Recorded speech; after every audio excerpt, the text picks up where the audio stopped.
you to I want you to understand our journey here is that's not only a journey, but it is to open up the doors that is necessary because it's available to us. And this is what we'll be talking about tonight. And as I said, thank you for your presence. Um, Sadia, on,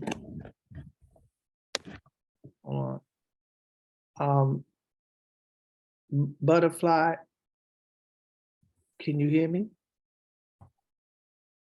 Khan, Rabbi. Okay.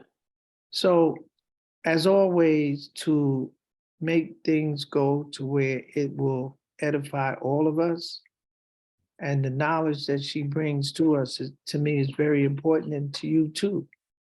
And knowing how our seasons affect us and how we are able to stabilize ourselves in keeping of the things that have been told to us to do. So, like always, this is that day of gladness. This is that day appointed of seasons. This is the new moon. So, as always, we thank everybody for joining us and to hear the message that Yahweh God has given her and given me to give to you so that we can all move gradually along and knowing that no matter what is happening in the world, what pertains to us is the word of Yahweh God. So thank you, Butterfly, for what you're going to bring, like always, and may Yahweh continue to bless you to open up his treasure house of knowledge. Amen. So can you continue? Khan. Toda Rabbi.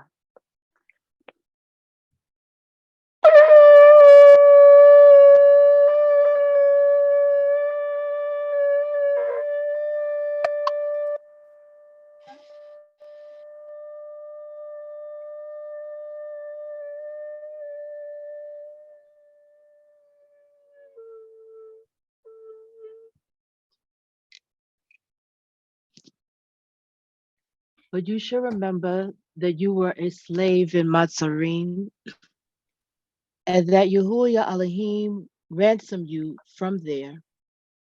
Therefore, I am commanding you to do this word. When you reap your harvest in your field, and you have forgotten a sheaf in the field, do not go back to get it. Let it be for the stranger, for the fatherless, and for the widow, so that Yahuwah, your Elohim, might bless you in all the work of your hands. When you beat your olive trees, do not examine the branch behind you. Let it be for the stranger, for the fatherless, and for the widow. When you gather the grapes of your vineyard, do not glean behind you. Let it be for the stranger, for the fatherless, and for the widow. And you shall remember that you were a slave in the land of Matzarim. Therefore, I am commanding you to do this word. Dabarim, Deuteronomy 24:18 through 22. Oh, praise Yahuwah in the highest, our Elohim, the Elohim of our fathers, Abraham, Yishachak, and Yaakov, called Yasharal.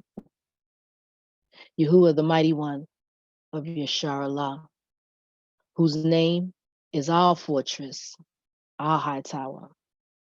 We praise you and give you the glory, honor, reverence that belongs to you and only you, oh yeah. Greetings, Shalom Alaikum, Yasharal, Toda Rabbah. Thank you very much for being here and welcome to the ninth New Moon Assembly. Abundant blessings upon each household represented on this call and to the Yasharun in the diaspora scattered throughout the four corners of the earth. Shalom wa baraka to Rabbi his lovely wife, children, siblings, and family. I ask that Yahuwah bless the Yasharoon this day and in days to come. Forgive us, O Yah. Heal us, O Yah. Fill us and our homes with the Ruach HaKodesh. Shine your face upon the Yasharoon and show us favor. Let Yahuwah's blessing be upon each individual in this assembly, into our households, our marriages and families, upon our elders, our babies, our children, our teens and young adults, our fathers and mothers in waiting with child, and blessing upon the child within them yet to be born.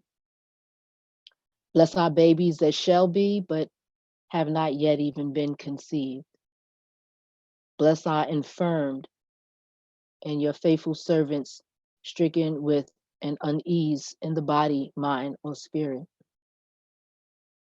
Give us a clean heart and renew a right spirit in us.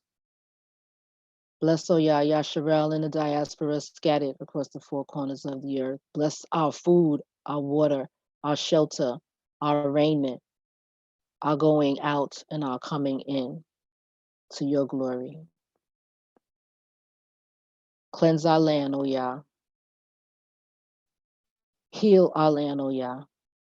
Remove the blemish and chaff from our land, O Yah. Purify our land, O Yah. Restore our land and its bounty, O Yah. And as we know that Yasharal is a people and not a place, return the apple of your eye, a people of excellence, back to our land, O Yahuwah, the land which you swore to our fathers, to Abraham, to Yishachak, and to Yaakov, to give to them and their seed after them. Tabarim 1:8. As we worship and adore you in truth and in spirit, let us be faithful unto death, that we may receive the crown of life. Glory, hallelujah. Yashana Barakabah Hashem, Hashem, Yahuwah, Hosanna. Blessed is the one who comes in the name of Yahuwah. So this is the ninth month of the year, the ninth new moon, Kasalu, uh, or you may see it as Kislu or Kislev. It is Hebrews 36:91 in Strong's. In this period of time, being November, December, November, which is deemed the 11th month of the Gregorian calendar. Yet the meaning of the root nov means 9 in Latin, and therefore in itself indicating the actual time period that we're in. Agriculturally, the 7th, 8th, and 9th month is like the olive harvest season. And olives are one of the primary tree crops of the region.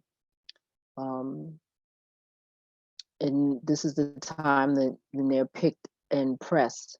And most obviously, olives are used for food to eat, but the oil is also used for cooking, for lamps, skin lotion, and for the anointing of kings and priests, as referred to in Shemuel Aleph, 1 Samuel 10:1, and Shemuel took a flask of oil and poured it on his head and kissed him and said, "It is not because Yahuwah has anointed you leader over his inheritance." And the olive wood was also used in carvings, as in inside the speaking place, he made 2 cherubim of olive wood, 10 cubits high, which is in Malachim Aleph, 1 Kings 6:23. The ninth month is still part of the rainy season that follows the summer drought and softens the ground for plowing and planting in preparation for spring harvest. It is between now and approximately the 11th month, known as January, that the planting of the wheat, barley, and flax take place. So, Yasharel, are you turning over the soil of your life in preparation of planting new seeds? And what seeds are you planting? What is the spring harvest that you desire based on the work you're putting in during this rainy season? Babylon would suggest that you spend this season gallivanting and spending all your time and funds and maxing out credit cards with frivolousness. Mhm. But this is really the time to be close to home, Shalom. to plow, working overtime at your business or your job, get that extra folly day pay, hibernate, spend quality time home, baking, crafting, playing games, having conversations with the elders and the children. There are a lot of lonely children that are in a house full of people, but sadly, no one knows them. And they are our future. Are we preparing them? This is our time to build. Ephesians 6:4.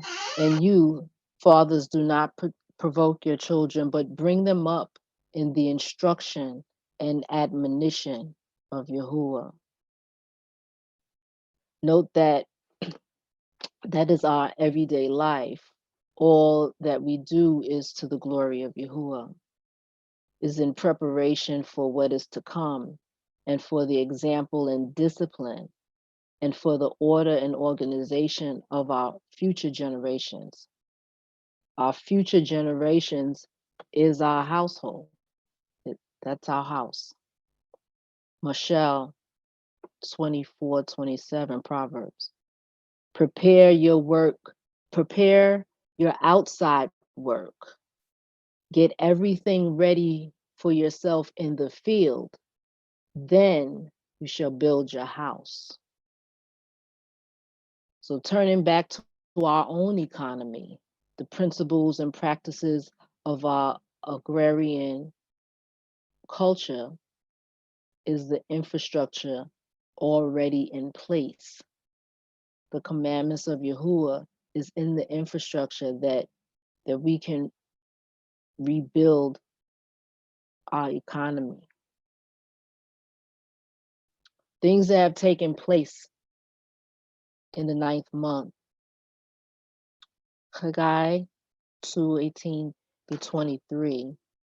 Consider now from this day forward, from the 24th day of the ninth month, from the day that the foundation of the Hekkel of Yahuwah was laid, consider it. Is the seed yet in the storehouse? And until now, the vine and the fig tree and the pomegranate and the olive tree have not yielded fruit. From this day on, I shall bless you.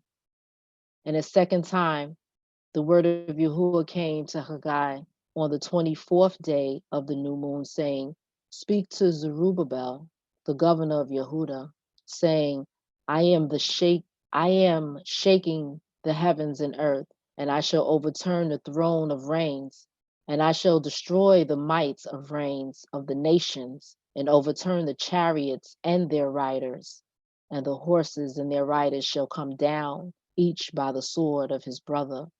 And that day declares Yahuwah of hosts, I shall take you, Zerubbabel, my servant, son of Shealtiel,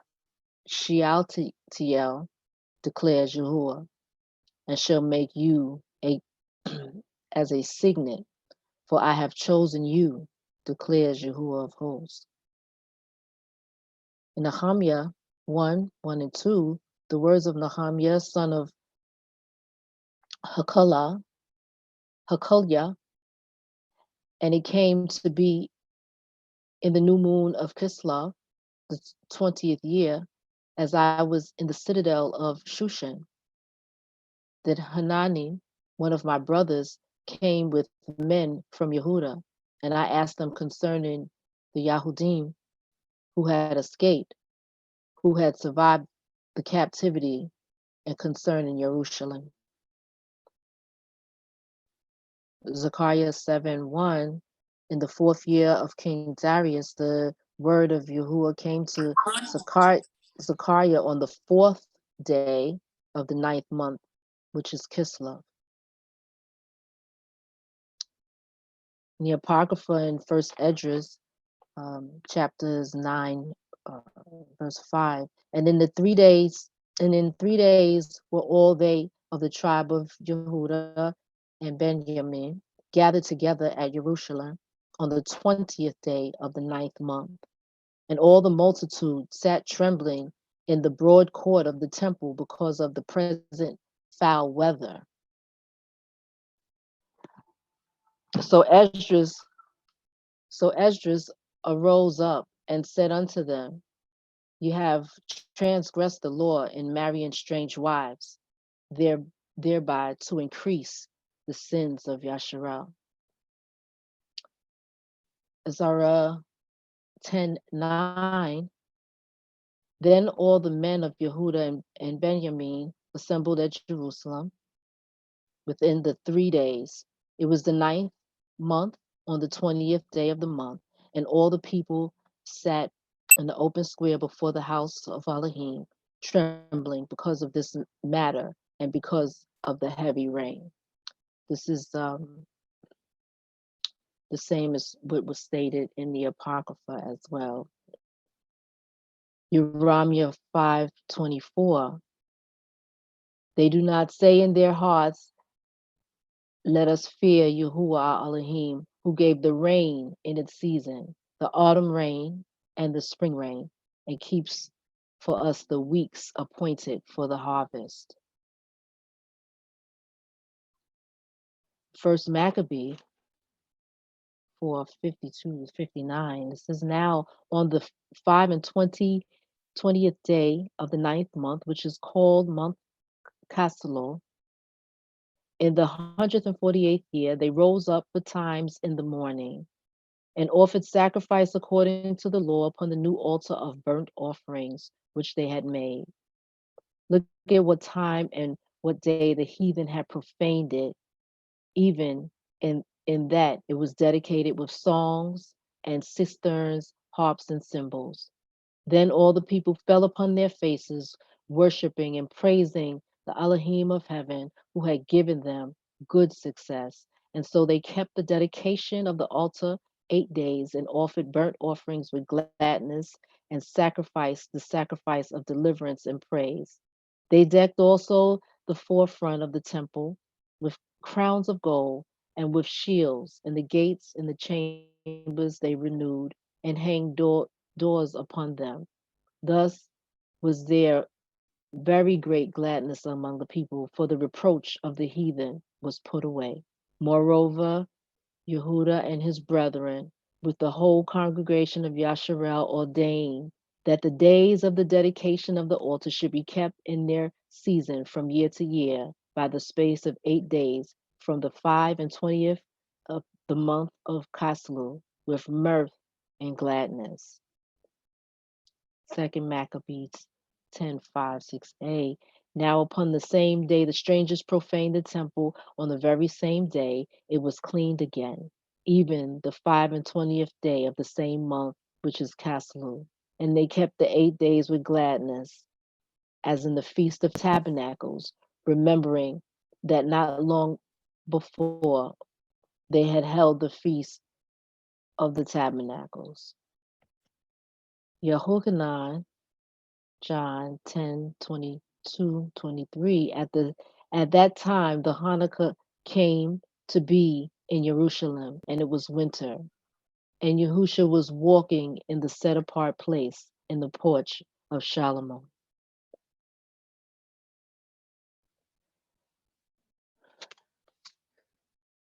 So before I close, I wanted to pose a question.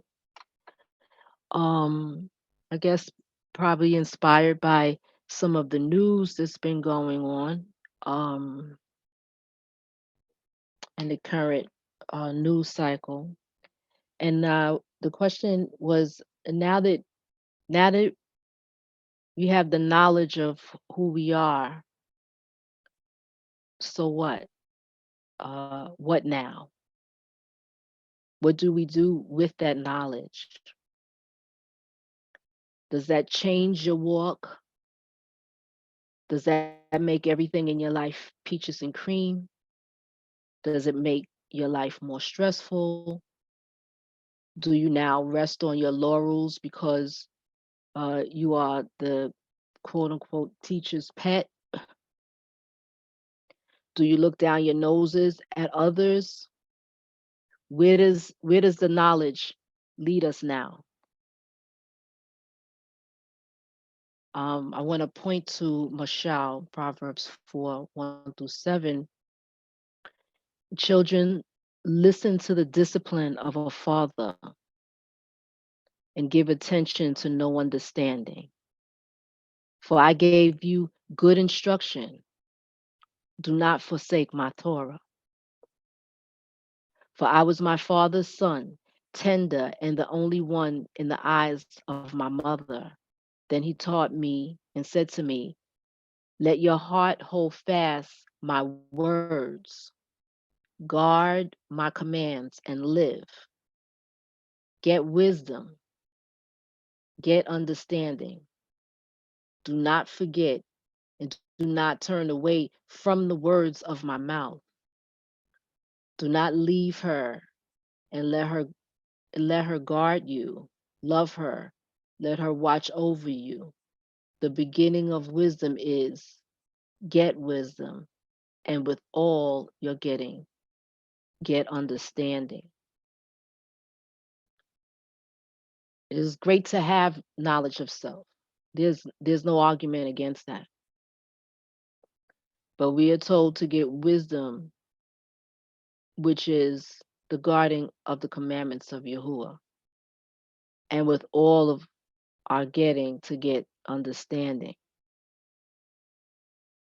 But with all the knowledge of self we gain and attain, if we are not lifting up the mighty name of Yahuwah and giving praise, reverence, and thanks to Yahuwah, al Shaddai,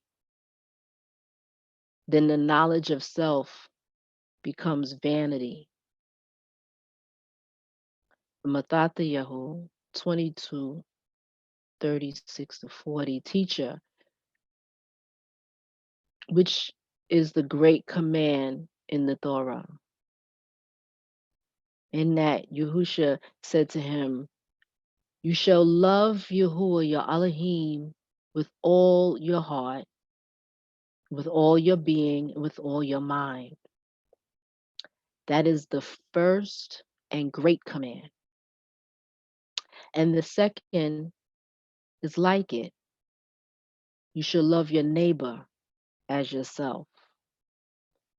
On these two commands hang all the Torah and the prophets. Can we have all of this pride about being the sons of daughters of Yaakov, and we won't even cut the grass for grandpa, and you won't wash and grease granny's scalp? You won't chip in to send your mama down south to sit with her older sister for a week or two? These are the Abarahams, the Shiraz, the Yeshahaks, and the Rabaquas of our life today. Can we have all this pride about being sons and daughters of Yaakov when we rather spend exuberant amounts of time, money, and preparation to go on girls' trips and dates and excessive social functions, leaving our children home to figure out life for themselves? There are many studies of people and animals that show the negative impacts of mother child separation. Every moment away from home is less the investment into our children. And these are the 12 tribes, along with Dina, of our lives today.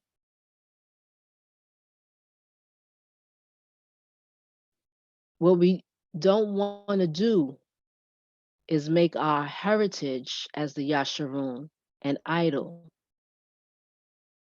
If we want to nurture being Yashar Allah, then we must nurture the Abrahams, the Shiraz, the Yeshahaks, Rabaquas, the sons and daughters, and the times that we are in now. And time is of the essence.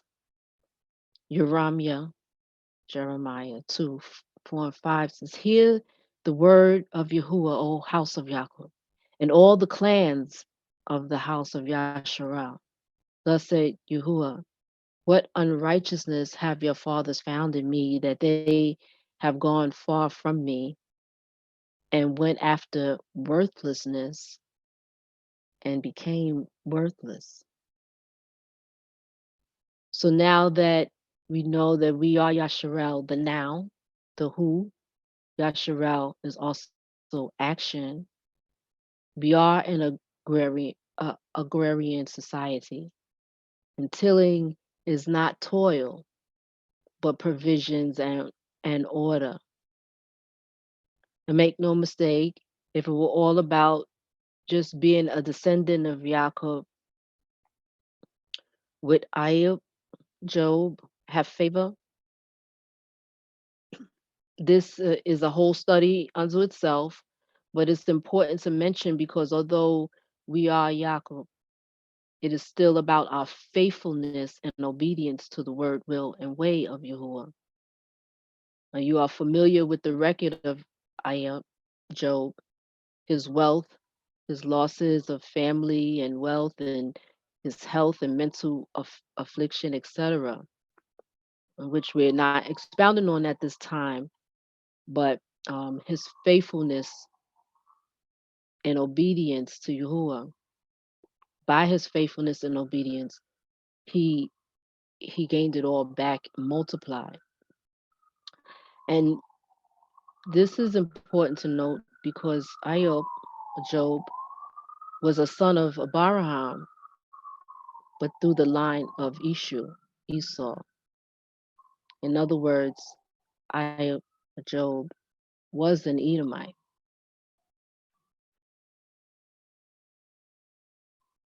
Yahuwah is no respecter of persons. In Ramim 2:11, for there is no partiality with Elohim. For as many as sinned without Torah shall also perish without Torah. And as many as sinned in the Torah shall be judged by the Torah. For not the hearers of the Torah are righteous in the sight of Elohim, but the doers of the Torah shall be declared right. In Shemut, Exodus 3:13, when Mashah asked, see, when I come to the children of Yasharel and say to them, the Elohim of your fathers has sent me to you, and they say to me, what is his name? What should I say to them? And in verse 14, Elohim said to Mashah, I am that which I am. And he said, thus you shall say to the children of Yasharel, I am has sent you has sent me to you. And he didn't say I do what I do, I go where I go, I said what I said. He simply stated, I am has sent me to you.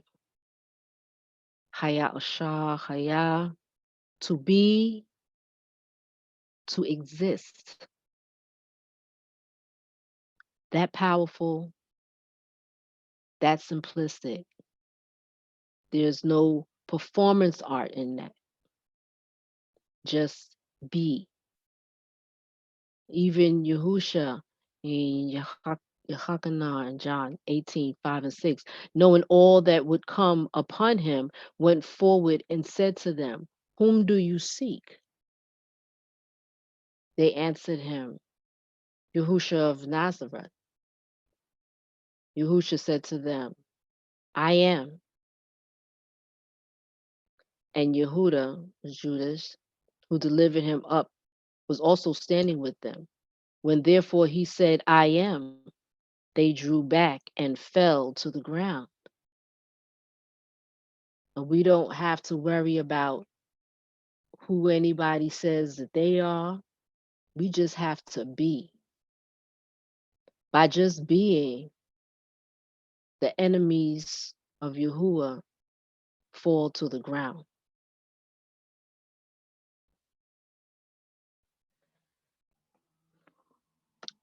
We'll close with this scripture, Dabarim 8:6-20. Therefore you shall guard the commands of Yahuwah your Elohim, to walk in his ways and to fear him. For Yahuwah your Elohim is bringing you into a good land, a land of streams of water, of fountains and springs that flow out of valleys and hills, a land of wheat and barley, of vines and fig trees and pomegranates, and a land of olive oil and honey, a land in which you eat bread without scarcity, in which you do not lack at all, a land whose stones are iron, and out of whose hills you dig copper, and you shall eat and be satisfied, and shall bless Yahuwah your Elohim for the good land which he has given you. Be on guard, lest you forget Yahuwah your Elohim by not guarding his commands and his right rulings and his laws, which I command you today, lest you eat and shall be satisfied, and build lovely houses, and shall dwell in them, and your herds and your flocks increase, and your silver and your gold are increased, and all that you have is increased, that your heart then becomes lifted up, and you forget Yahuwah, your Elohim, who brought you out of the land of Matzarim, from the house of bondage, who led you through that great and awesome wilderness, fiery serpents and scorpions and thirst, where there was no water, who brought that water for you out of the flinty rock, who fed you in the wilderness with manna, which your fathers did not know, in order to humble you and to try you and and to do you good in the end. And you shall say in your heart, my power and the strength of my hand have made me this wealth. But you shall remember Yahuwah your Elohim, for it is he who gives you power to get wealth, in order to establish his covenant, which he swore to your fathers, as it is today. And it shall be, if you by any means forget Yahuwah your Elohim and follow other mighty ones, and serve them, and bow yourself to them, I have warned you this day that you shall certainly perish. Like the nations which Yahuwah is destroying before you, so you are to perish, because you did not obey the voice of Yahuwah, your Elohim. Have mercy on us, O Yahuwah. And may the words of my mouth and the meditation of my heart be acceptable in the sight of Yahuwah, my strength and my Redeemer. I thank you, brethren and sisters. I thank you, dear Rabbi. And I want to remind the family to please mute your lines as we welcome the Rabbi as he brings us the lesson on the covenant, the unbroken agreement. Blessed be the name of Yahuwah, Lord of all the worlds. Shalom. Shalom, and I like always Thank you for the message, and may it truly uplift us, because it is a message that opens us to how things are being done, how things are done. Because the Torah is the mind of Yahweh God. And as it says, no one knows the thoughts, no one considered. But when we open the Torah, and I want to thank you again, Butterfly, for that, and to continue with our lesson on the covenant. I would like to start by saying to you that I know who I'm speaking to, and I know you are a divine people. I know you are the gods of the earth, and I know the importance that you hold and how you have to be talked to lift that up.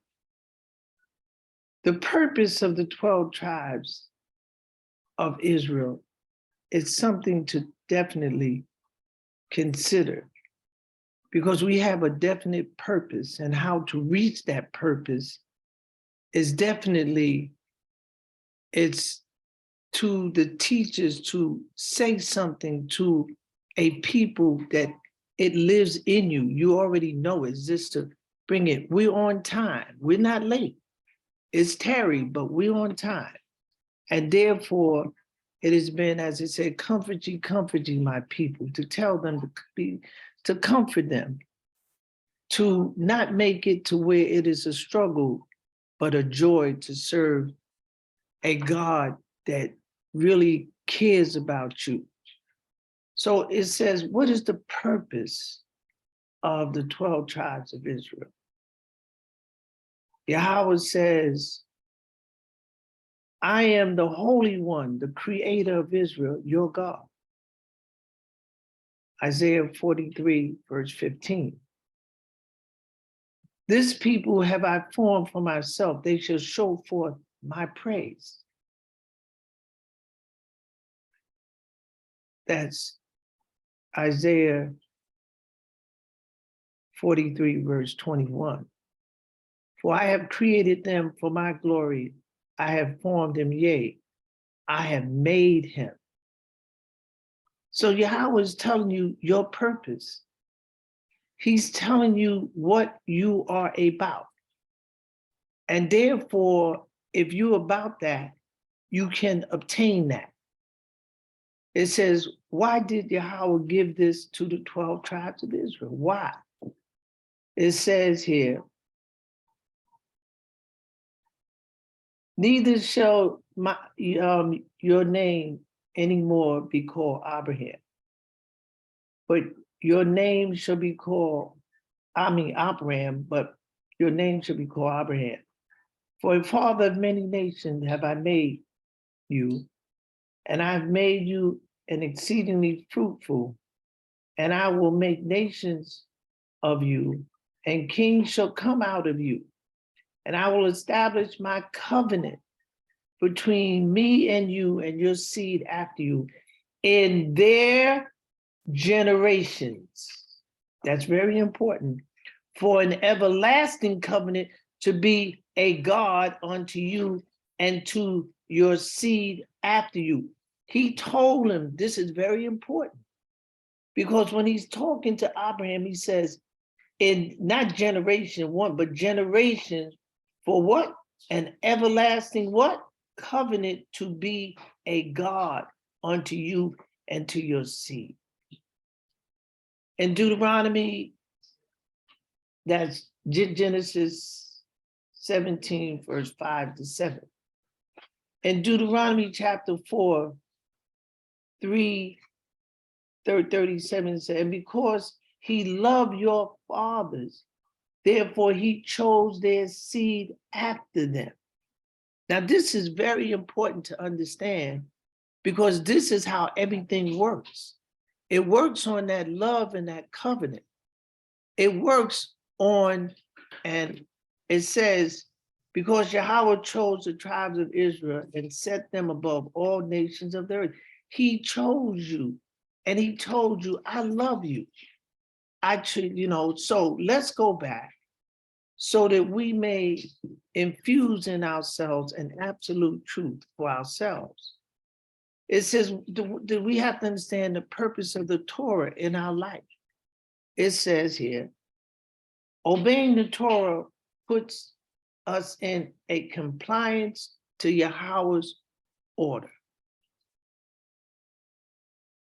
To learn Yahweh's order, you must be in order.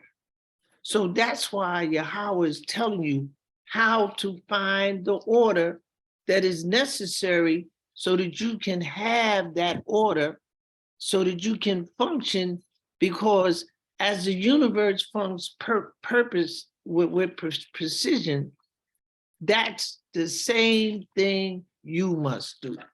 You must find that purpose in you. And it is up to the rabbi, the teacher that you said with to incur or to stimulate, if possible, that thought in you. Said, the Torah of Yahweh is perfect, converting the soul. So when you're dealing with that Torah and you complying to the commandments, you're converting yourself. You might be in struggle, but you said, to learn Yahweh's order, you must put, you must be in order. And that order says, Torah addresses the complexity of Yahweh's creation. When you start dealing with Torah, it deals with the complexity of this creation of his universe, because he says, precision of Yahweh's order is shown in the human body. The human body shows you the very precision of Yahweh's creation, and how the heart works and everything works and how it comes together. And if you ever see it's Kaim, how the lines go together, everything is attached. Everything comes to where it works in harmony. Yahweh is totally committed to the 12 tribes of it. He's totally committed to you. And he says this in Amos 3, verse 2, you only have I known of all the families of the earth. He said, I don't know nobody else. I am Yahweh, the Holy One, the Creator of Israel, your King. He says, he is totally committed. He has not dealt so with any other nation. Psalm 147, verse 20. Yes, I have loved you with an everlasting love. These are the things that we hold on to know that Yahweh has truly separated us. He says the words of Yahweh is order. When you open up the Torah, that's order. It's order with perfection. The spirit of life is order.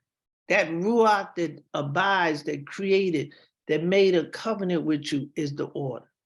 It says the movement and the spirit and the Elohims by the word, let there be light, created light. And it was all in a order.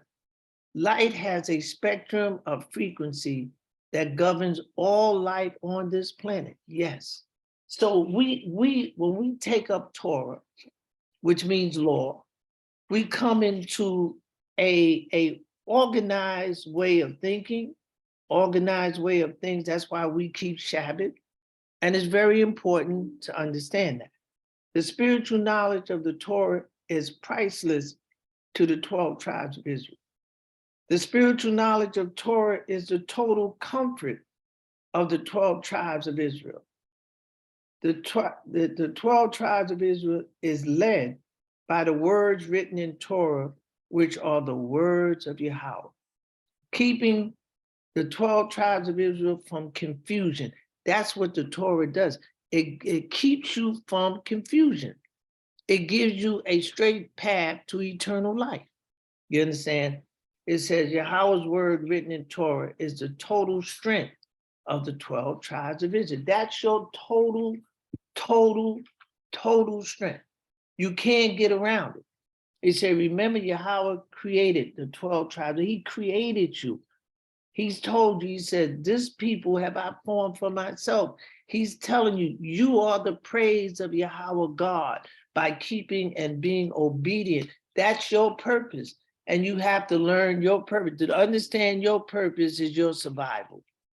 You understand? Behold, the former things are come to pass, and new things do I declare. Before they spring forth, I tell you of them. What did Yahweh tell you? He's telling you, he's saying, look, this is what's going to happen. It says, and that's Isaiah 42, verse 9, and Jeremiah 16, verse 19. And the Gentiles of the nations shall come unto you from the ends of the earth, and shall say, surely our fathers have inherited lies, vanity, and things wherein there is no profit. He said, these things, I'm telling you, there's going to, all nations going to come and bow at your feet and say, you know, what we were taught wasn't right. You understand? So it says, cast away from you all your transgression, whereby you have transgressed, and make you a new heart and a new spirit. For why will you die, O house of Israel? He said, just take those transgressions away and you live. It's not, the Torah has no purpose for you dying. It says the day of life of man, and this is written, and that's Ezekiel 18, verse 31.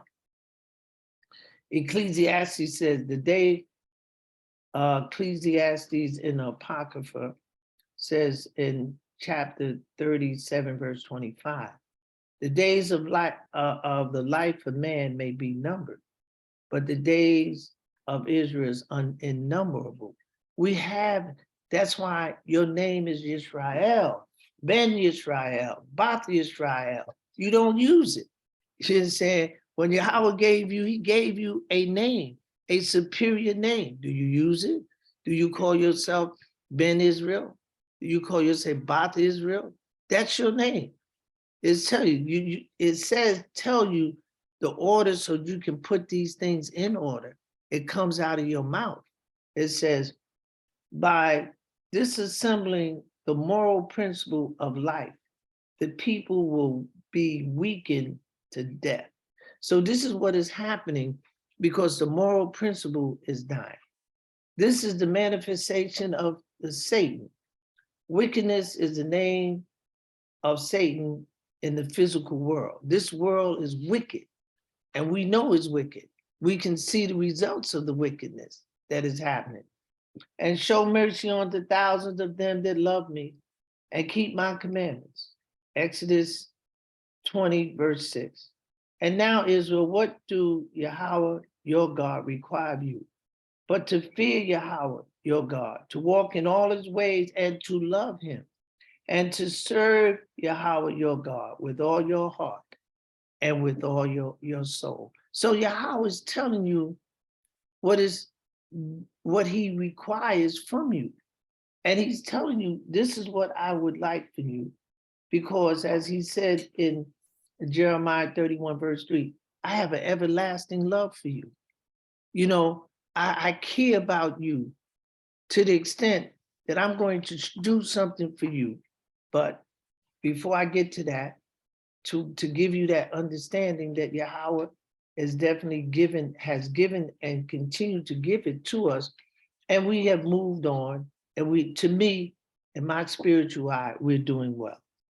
The slave master will learn more about the captive slaves brought from Africa to America.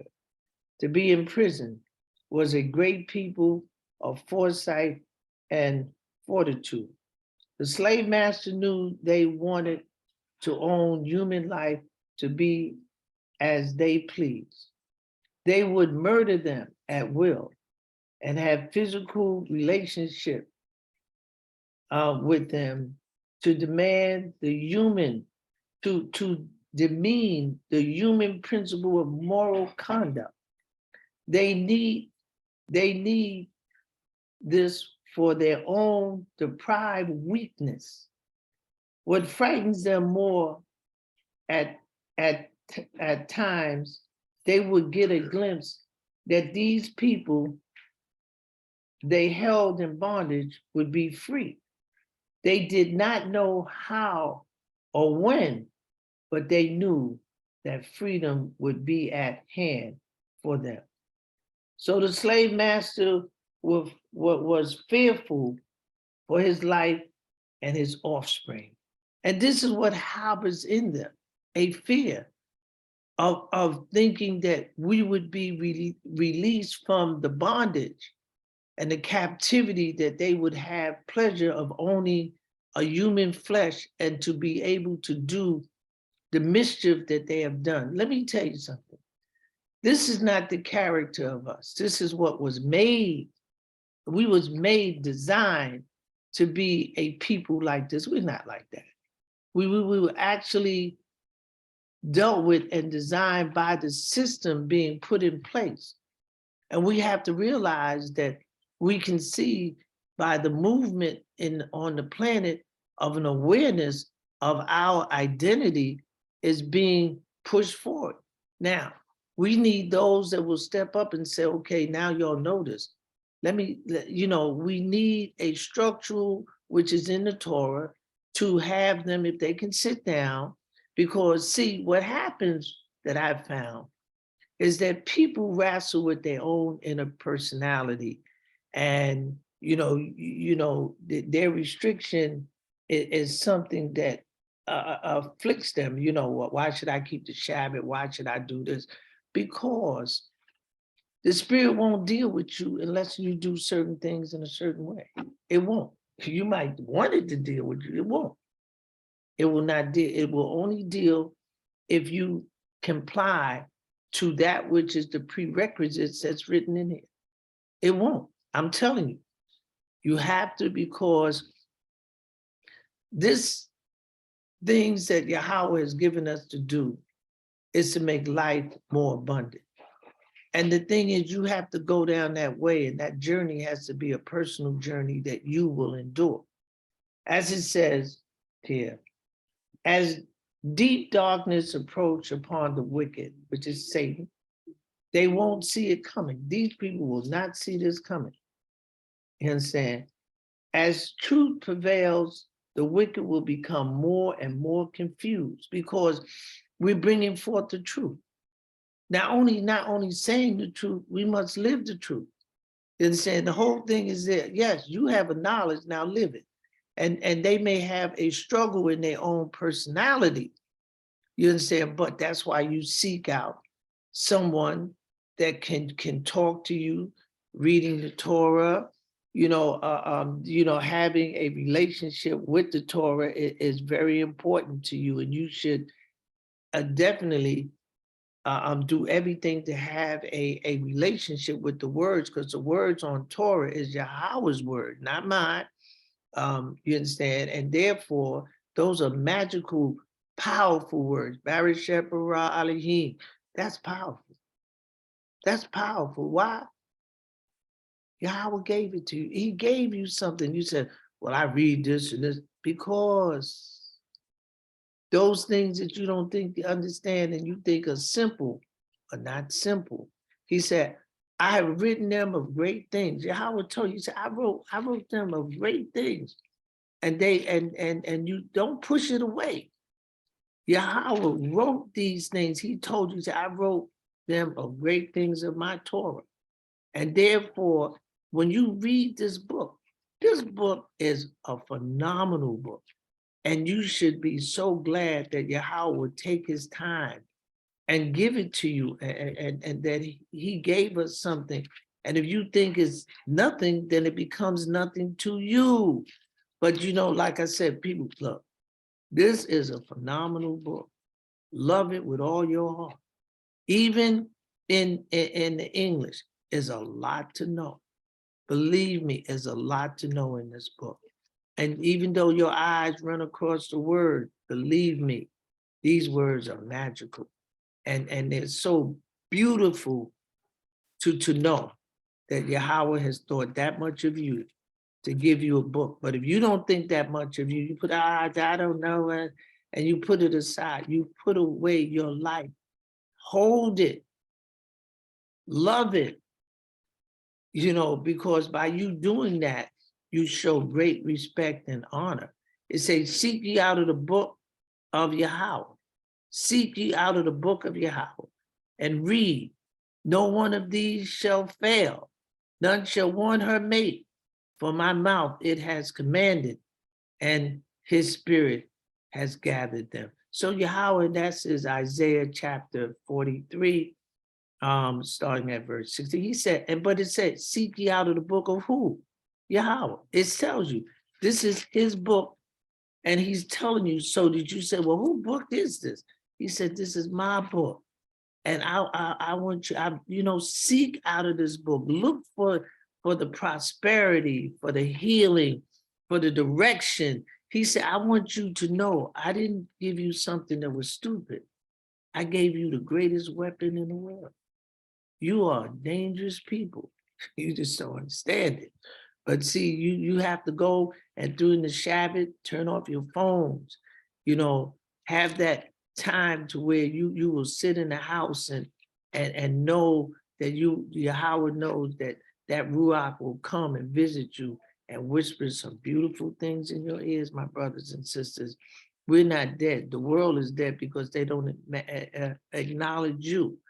And see, by them acknowledge you, but like I said, I want you to find these things for yourself, but I would like to encourage it. As I said, I have written to them the great things of my Torah, but they were counted as a strange thing.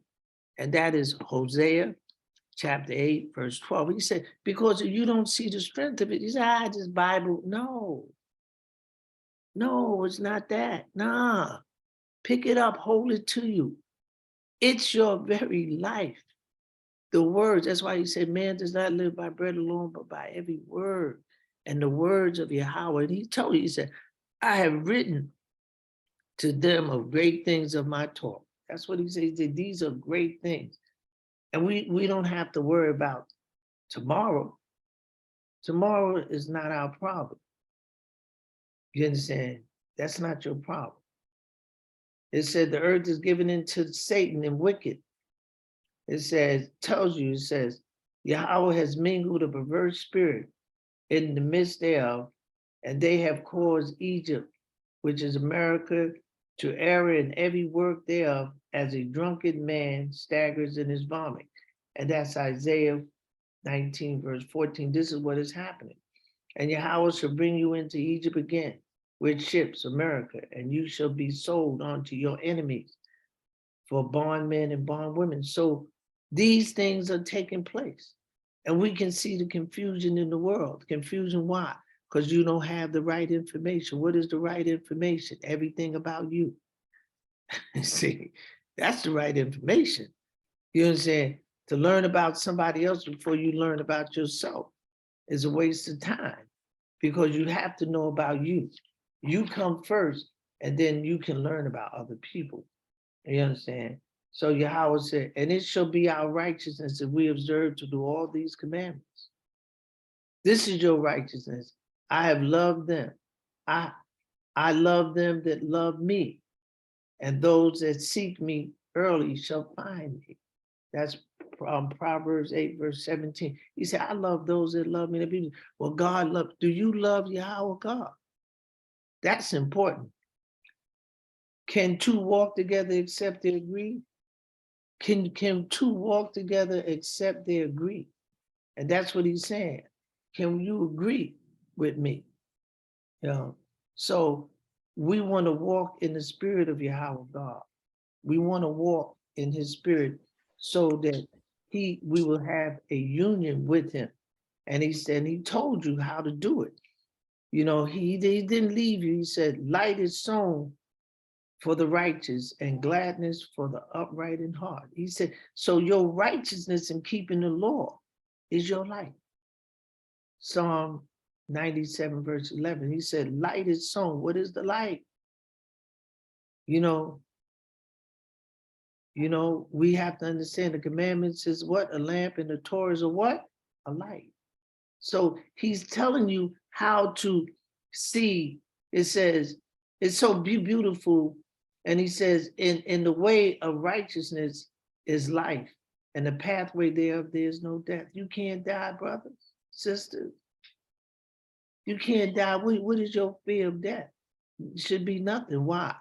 Because all is written in the Torah.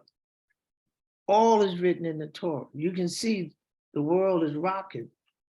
But we who stand in the equilateral triangle, we're not moving, because that's what it is. It's balance. The only way we can be moved, is the word of Yahweh fail. And if we keep the commandments and be one with him, how can we fail? There's no failure with us. You understand? Yahweh even told Israel, he said, look, I don't expect you to fear. Fear what? He said, our help is in the name of Yahweh who made heaven and earth. He said, our help is in the name of Yahweh who made heaven and earth.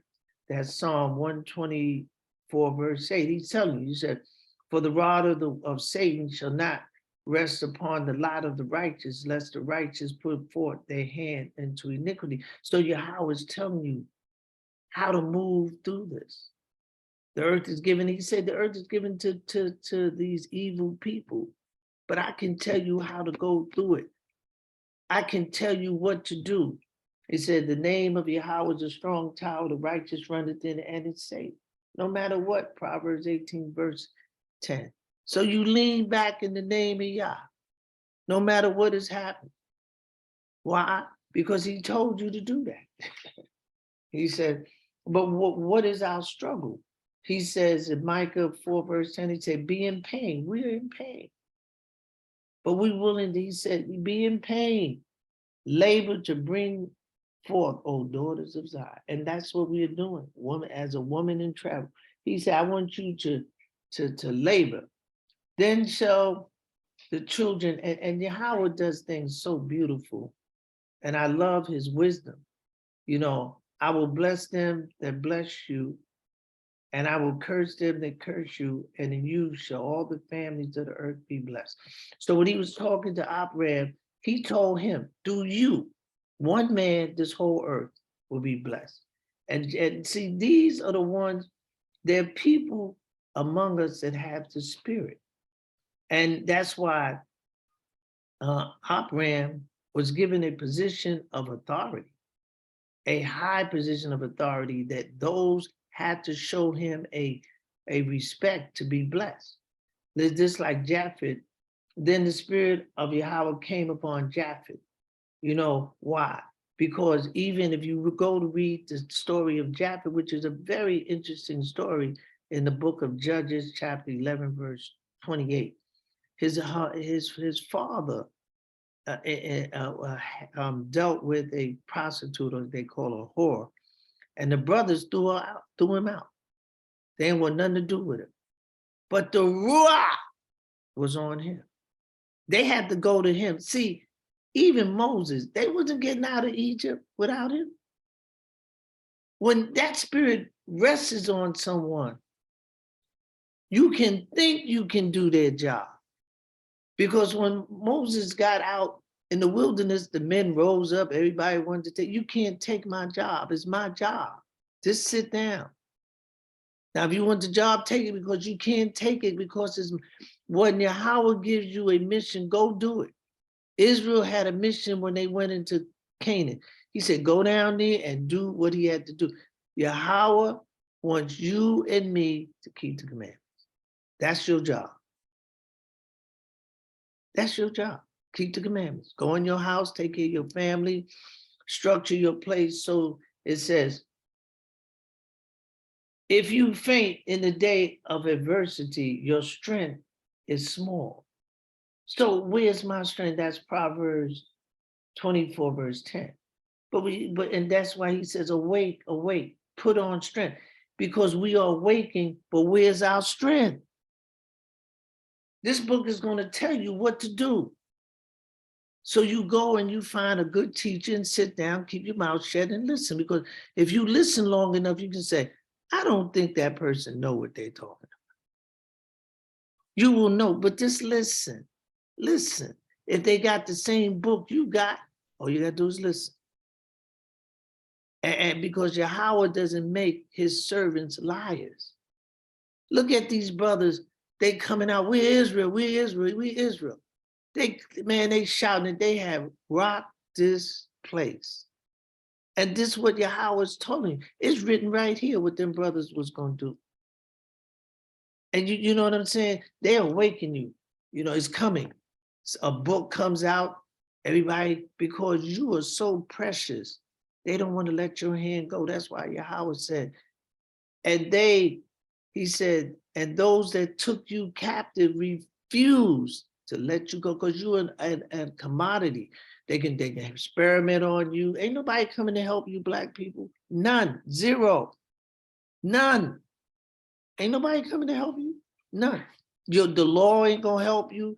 I don't care how many degrees ain't gonna help you, but you got to keep these commandments because these are the punishment. But Yahweh is a great God. And he said, so he said, awake, put on strength. Where's your strength? See, it says, and I will strengthen them in Yahweh, and they shall walk up and down in my name. So the name of Yahweh God is your strength. Isaiah 52, verse 1. Zechariah 10, verse 12. You got to dwell in the name of Yahweh God. You understand? Because he's already told you looking for strength. He's telling you, hey, ain't nobody, you can go in that name if you want to. But if you ain't going to try to make an effort, and Yahweh understand, look, we've been beat up so much. I mean, they have beat us up in this country. I mean, knocked us out and tell us we bad people. No, it's not us, it's them. They have tore us up. So let's be lenient with each other and understand that we have been conditioned. I recently did a funeral. And when I did the funeral, I after, doing the eulogy, I told the people, I said, we've been taught to dislike each other. We have to teach ourselves to like each other. We've been taught that. We're not like that. And I said a lot of other things that the Spirit moved me to say, but at the same time, we're not like that. We don't hate each other. We've been given misinformed information. It said, for Yahweh thy God is consuming fire, even a jealous Elohim. He's jealous. So it's very important, my brothers and sisters. It's very important that you understand your position on earth. You're not like what you see out here. This is what we've been made. We've been, crafted to be. But we are very, very fantastic people. And we have to talk to each other like that. We're not lazy. You know how many towns that they buried under the water? You know how many towns they just murdered us and had, yeah. You cannot blame this black man for being who he is. They have beat us so bad with no mercy. Howard told you, Esau has no mercy on us. And this is written in this book. So let me go on to clarify the things that I want to get you to understand. So go in the name.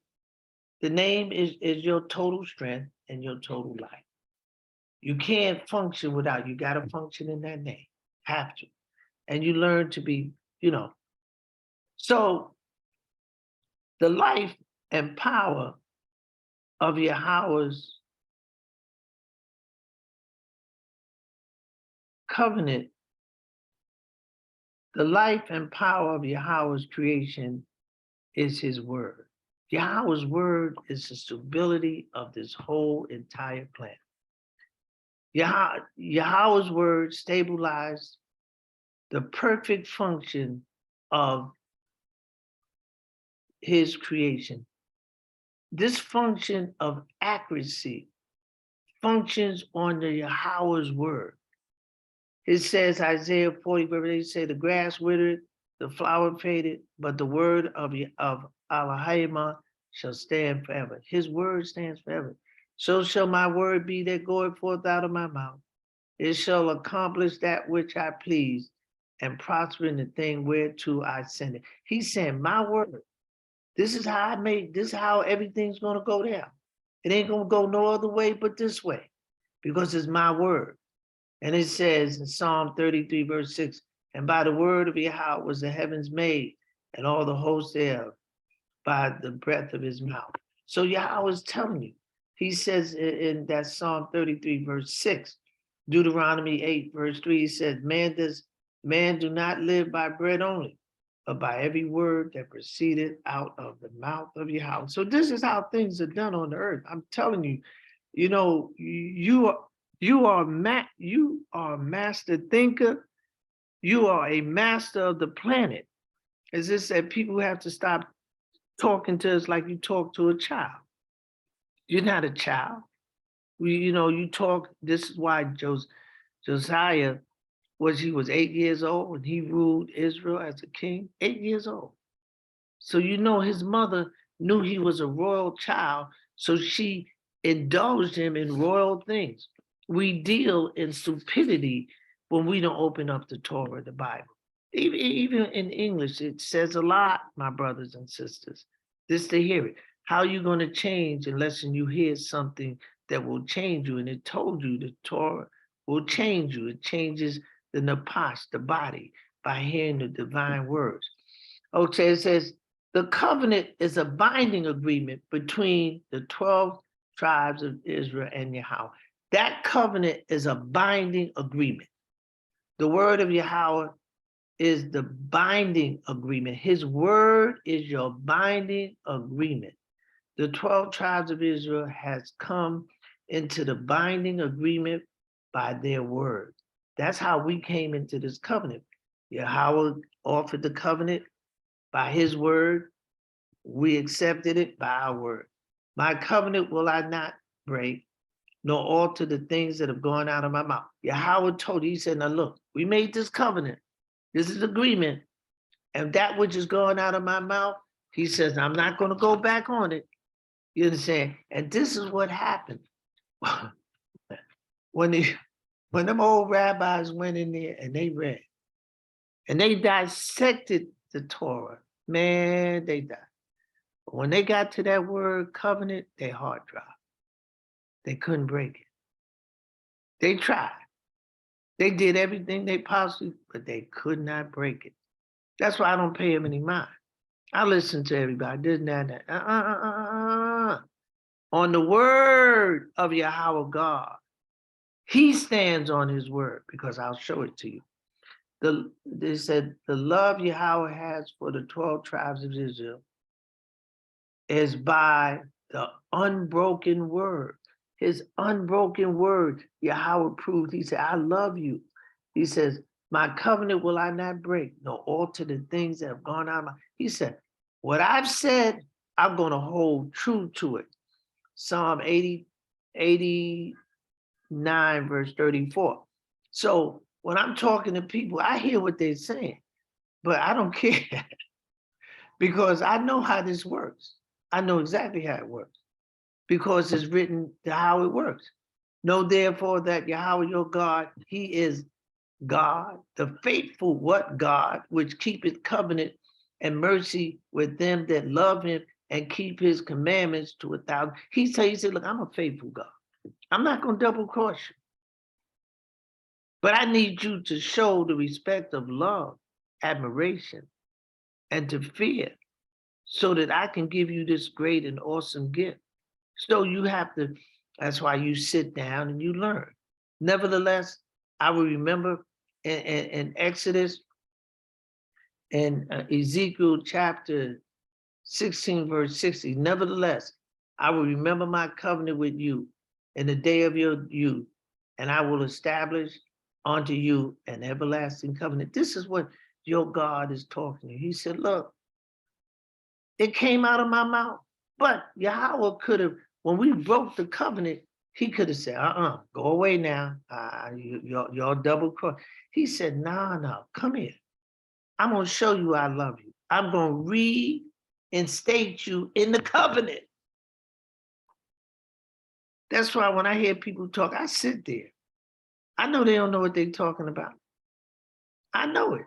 Because if they wouldn't be saying the things I hear them saying if they understood what was written down.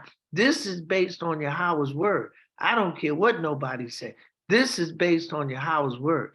And if you can beat Yahweh's word, then you can beat me because I stand on Yahweh's word. Look, I don't worry about them. But now we ain't gonna need no big long I'm not gonna argue with you. I'm just gonna tell you, This book has one story talking about one thing. I know how everybody sees it, but for myself, I see things two ways. I see it physically and spiritually. Spiritually, we're on time. I give us 100.5. We're all right. We're fine. You have the hidden majority of us that moves through this country so beautifully, and I see it like a walls. But that's what I see. Could I be wrong? Yes. In Leviticus 44, verse 45. And yet, for all that, when they be in the land of their enemies, I will not, I will not, I will not, I will not destroy them utterly. And to break what? My covenant with them. For I am Yahweh, their God.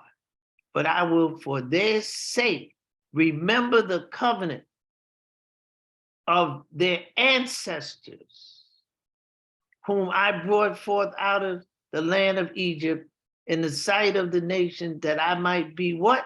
Their God. You understand? Yahweh. He said, now, he said, my ancestors, I did not break the law. See, I don't people, we broke, I did not break, I was not out there, I was not there. But I am the recipient of the job to put it back together. And I'm doing it, and you're doing it. We keeping the Sabbath, we becoming acquainted with the commandments of Yahweh God, and we moving on. Ain't nobody getting me in. I love Deuteronomy chapter 28, but I didn't pass that. I'm not doing that stuff. I'm keeping these commandments, but I'm not under that curse. You under the curse if you breaking the commandments. I ain't doing that. You understand? You know what see what it is.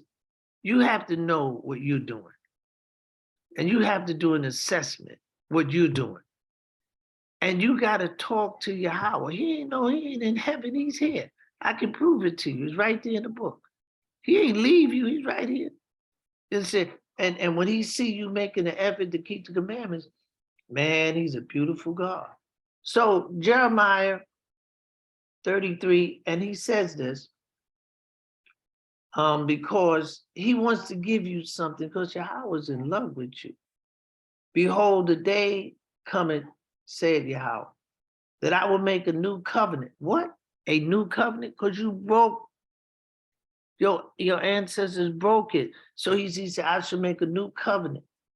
That he says, let me see, covenant with the house of Israel and with the house of Judah, not according to the covenant that I made with their fathers in the day that I took them by the hand to bring them out of the land of Egypt, which my covenant they what? Broke, although I was a husband unto them, said Yahweh. But this shall be the covenant that I will make with the house of Israel after those days, said Yahweh. I will put my what? Torah in their inner parts and write it in their hearts, and will be their God, and they shall be my people. My brothers and sisters, we should be shouting up and down that Yahweh said, he said, I'm gonna make a new covenant. He don't have to do it because we broke it. He tell you there, you did, he knew you was a double crosser, that you was a traitor, but Yahweh gave you, look, what do you see happening in America against us, we should keep our mouth shut, because what we did when we could have done, and we came here, Yahweh said, go back and read it, accept of this punishment. And we seeing our children cut down, all kind of stuff happening to it. But the thing is, y'all gotta go and keep these commandments. Put on your zitzes. That's a commandment to do that. If Yahweh tell you to do something, you think he told you to, because it's to burden you, it's to protect you.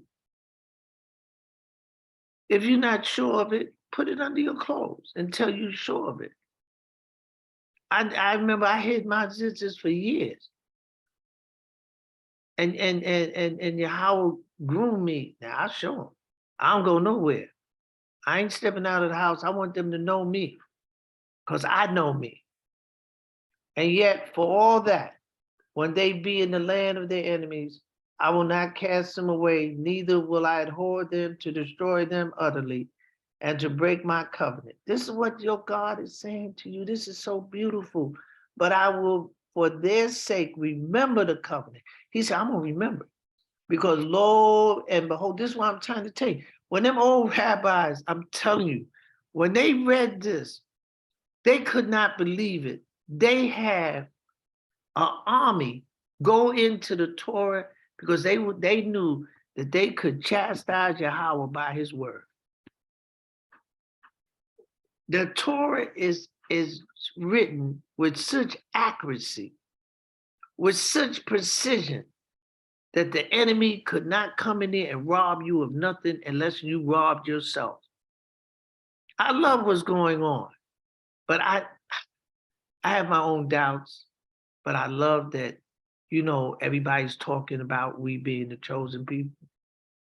But it's just like, remember, Paul was a Benjamite. If you go into Romans chapter 11, he's a Benjamite. And when the Romans asked him about Israel, and they said that Israel was destroyed, he said, no, Israel is destroyed in part. Go back and read it. And Israel has never been separated. You know, saying, no, they always been. It says somebody was, this for one person keeping the Shabbat, then we all, because Israel is a Akkad, one. And that one is very important to our destiny. So I just want to tell you that, you got a loving God. He ain't trying to duck out. He's establishing you to have an everlasting covenant with him. And he's so enthusiastic. He said, look, I'm going to put my Torah in you. And brothers and sisters, we will build cities in the sky. We will build homes under the depths of the sea. We will take distant trips to distant galaxies, and we will have picnics in the sun. You are a divine people. You are people that Yahweh God chose. You didn't choose him, he chose you. And he wants you to comply. And as a rabbi, as a teacher, I can only emphasize that. And I respect whatever part you think you have to do, but I'm going to tell you one thing. Gotta keep those commandments. Those commandments will afford you anyway, man. You can walk through fire. You understand. See, you understand it when you do it. And that's how you learn. You go and you do it. And then, if you find someone you can talk to about it, then you sit down and talk about it. You understand? So it says here, Israel, Yahweh, our God, is one. Is to awaken the 12 tribes of Israel to the status of being one with their God. To awaken you. Shema Yisrael, Yahweh Elohim, Yahweh God. Oh, Israel, hear your God. Is to awaken the 12 tribes of Israel to their status of being one with their God. Obey Yahweh, the voice is the word which is written in Torah, which is a prerequisite before entering into the oneness of Yahweh. That's what it is. See, that's that prerequisite that you have to apply. The binding agreement to the covenant. The covenant with Yahweh was that Israel said that they would obey his voice as written in Torah. Israel agreed. And that is Exodus 19, verse 8. And all that the people answered together and said, all that Yahweh has spoken, we will do. So that's what happened. You said, this is the covenant. And Yahweh's giving it to us. He said, and because he loved your fathers, therefore he chose their seed after them. Yes. Excuse me.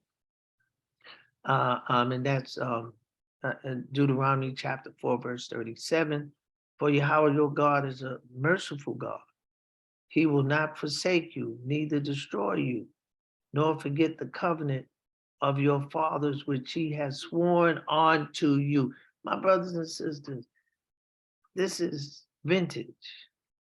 Despise, for I know that ye would deal very treacherously and was called a transgressor from the womb. He said, I knew you were going to double cross me. Isaiah 48, verse 8. He says, I have loved you with an everlasting love. He said, this is love. He saw that we were people that he could help to bring into a position by which they could grow, and that the determination would be that they would love him. Know therefore that Yahweh your God, he is God, the faithful God, which keep his covenants and mercy with them that love him and keep his commandments to a God. That's the type of God you're dealing with, my brothers and sisters. He is a great God. And I like to advocate that you get close to him, in every way. Don't let nobody, he's a God to have that, the whole earth belongs to him. And he was trying to tell Israel, he said, look, I run this whole thing. There's no God besides me. And when he told him to go down in Canaan and do what he wanted to do, he wasn't telling them that. He said, I'm the boss. I'm the boss. Go do what I want you to do. Just like when he chose Moses, and Moses understood his physical impairment, and it was very disturbing. Yahweh ain't worried about your impairment. If he chose you, he know you can do it. We can keep the commandments. He know we can. He know that. He ain't giving us a job that we can't do. That would be unfair. You understand? You're responsible. But many times we need encouragement to be responsible. There's nothing wrong in that. To have someone help you to learn and to calm you down. They're saying we ain't getting out of this no faster than, because this is Yahweh's time. He's reinstated us into the covenant. And this covenant is being put in you, in your heart. And fall in love with Yahweh. He's a great God. Just be honest with yourself, and you'll be able to make the journey. It's a fantastic journey, and you'll be doing it for the rest of eternity. And don't worry about these other little things. Find the brothers and sisters and sit down and talk to each other and be kind to each other. When you pass through the waters, I will be with you, and through the rivers, they shall not overflow you. When you walk through the fire, you shall not be burned, neither shall the flames kindle upon you. Isaiah 43, verse 2. And I will bring the blind by a way that they know not. I will lead them in the path that they have not known. I will make darkness light before them and crooked things straight. These things will I do unto them and not forsake them. Isaiah 42, verse 16.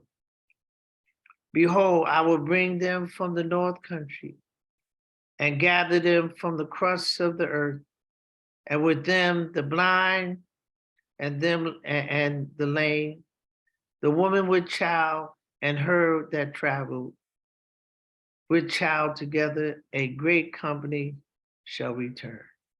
Jeremiah 31, verse 8. That's like my anthem, because that's what Yahweh's going to do. You ain't getting out of here. Where's your army? What army you got? When the ground start opening up, man, these people's heart is going to fail. But Yahweh told you, he said, fear not. Fear not. If your buildings start falling, hey, if the Ruach is with you, you'll be able to get out. It's not your life, brothers and sisters. You do. You see, you're living in a body, but who you are is living in the body. So, but the body takes on a shell that is very hard to penetrate if you have your strength, which is the name of Yahweh God. And you understand you can pass through anything, anything. Why? Because you're going to rest in the Ruach of Yah. So I want to thank you for your time. And I pray, and please pray, let us pray for each other, and know that we have We have overcome the impossible. We know who we are. He said, my people destroyed for lack of knowledge. Well, if you got the knowledge, then you no longer destroyed. So why you keep saying you destroyed? You're not destroyed anymore. Maybe somebody else, but you're not. You got the knowledge. Are you doing the knowledge? Are you a backslider? I understand sometimes it just takes a little time, but if you can find someone that can be more motivating, then you do that. And I wish everyone the very best of this day and the best of your life forever. And may you call upon the name of Yahweh with sincerity, with righteousness, keeping the things that pertain to you to lift you up in this world and the world to come. So I thank you again. And my greatest wishes for you is just keep on doing what you're doing. And I want to thank, I like to say shalom and thank you again, Butterfly, for the lesson. And I thank everybody for tuning in. Shalom, Lala Tov, and may your days be long and sweet. Amen. Shalom, Rabbi. Shalom. Rabbi Adams.